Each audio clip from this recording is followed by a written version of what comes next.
I think so. So far, all of Bitcoin's major bull runs have occurred after halving and with positive liquidity conditions.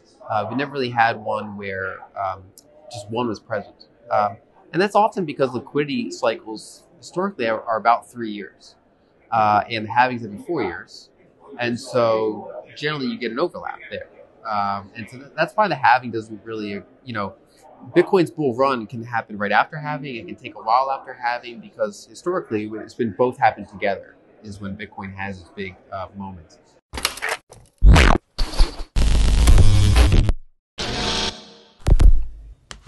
Hey guys, welcome back to Everyday Finance. In this video, Lyn Alden discuss about Bitcoin and crypto. According to Lyn Alden, the biggest bull run in Bitcoin have happened when there has been positive liquidity conditions.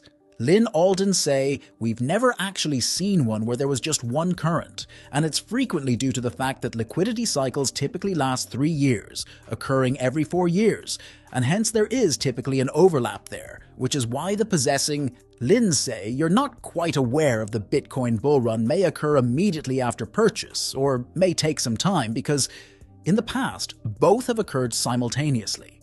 So when Bitcoin has its major moments, we can kind of think of it as like two currencies competing. Bitcoin becomes harder every 4 years or more. Precisely. The new supply goes larger. Money is always growing, albeit at varying rates, and can truly contract for a very short time. Therefore, when the larger money contracts, it's essentially becoming more difficult, at least momentarily. And therefore you know that Bitcoin will peak when both of it solidifying, and lots of things Lyn Alden discuss. So please watch the video to end and share, subscribe our channel Everyday Finance, thanks. I think the problem, we're in like a local maximum in terms of technology. So the technology of money, which is that we have fast transactions, but slow settlement, which means that these centralized powers basically control the ledgers. And so there's 160 plus currencies in the world.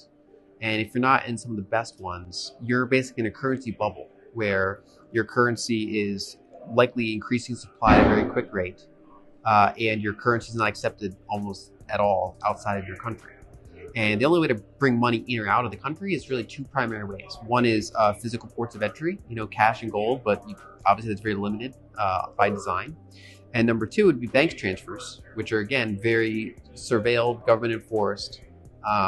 If you get an incoming wire, they can transfer that into your local currency. They can make it so that you can't get the dollars, or you can't get the euros, or you can't get, they can redenominate in whatever you get. I know in Egypt, a videographer, and he does work denominated in dollars for foreign clients. But when it hits his bank account, it's Egyptian pounds, right? And that's just how it works for a lot of people in the world. And what Bitcoin and some degree stablecoins do is they pierce through these two things. And they say, well, if you're having a video call with someone and they hold up a QR code, you can send them money. As long as they have access to internet, emails, DMs, video calls, things like that, you can send peer-to-peer money that goes around their banking systems and around their ports of entry. In addition, someone can bring infinite value density through an airport. You can memorize 12 words and bring in $1 billion of Bitcoin through a port of entry. No one can prove you have it or don't have it. And so that kind of breaks these boundaries that we've built between ourselves, right? So a lot of these countries are corrupt, authoritarian. They're also pressured by external forces in many cases. According to Lyn Alden, it's possible to bring unlimited value density through an airport, learn 12 words, and enter with $1 billion worth of Bitcoin, all without anyone being able to verify if you have it or not. This type of violates these rules because of the boundaries that we have established between ourselves. Many of these nations are corrupt authoritarians, frequently face pressure from outside sources as well. So there are neo-key colonialists, understand the issues at hand, and this says, okay, instead of being in your own currency monopoly, you can now possibly possess overseas assets or sound money. Therefore, for instance, someone in Egypt is in 20% currency supply growth annually, and they have to work constantly to maintain their savings and income levels because of the weak local stock market. One must purchase real estate, which is somewhat liquid. Lyn Alden say, I know doctors who do this money that they use to purchase the grey market. It nearly seems like you're about to purchase marijuana. But in reality, you're purchasing money. It's a light-hearted situation, and you can't trust anyone because you're obviously prone to thievery and fires, especially if you're not very affluent. Your bank should hold that for you. Thus, stablecoins are essentially middle-class bank accounts offshore. That's the bridge they solve. So that's kind of what they say. All right, they are centralized. Although the main hub is located in Dubai, the United States, Switzerland, or Italy. Assuming the case seeks to establish that jurisdiction, Bitcoin is, of course, the most decentralized cryptocurrency available where there isn't a central hub. People can trade with one another without traveling, and they can obtain sound money past these boundaries and firewalls. Let's back to the interview. I think so far, all of Bitcoin's major bull runs have occurred after halving and with positive liquidity conditions. We never really had one where just one was present. And that's often because liquidity cycles historically are about 3 years, and the halvings have been 4 years. And so generally you get an overlap there. And so that's why the halving doesn't really, Bitcoin's bull run can happen right after halving. It can take a while after halving because historically it's been both happen together is when Bitcoin has its big moment. We can kind of think of it as like two monies competing. So the smaller money Bitcoin gets harder every 4 years. Basically, the new supply goes down. The bigger money is always expanding, but at different rates, and for a very brief period of time, it can actually contract. And so when the bigger money is contracting, it's basically getting harder, for at least briefly. And so, Bitcoin's gonna have its most explosive moments when both it's hardening and the bigger money is softening.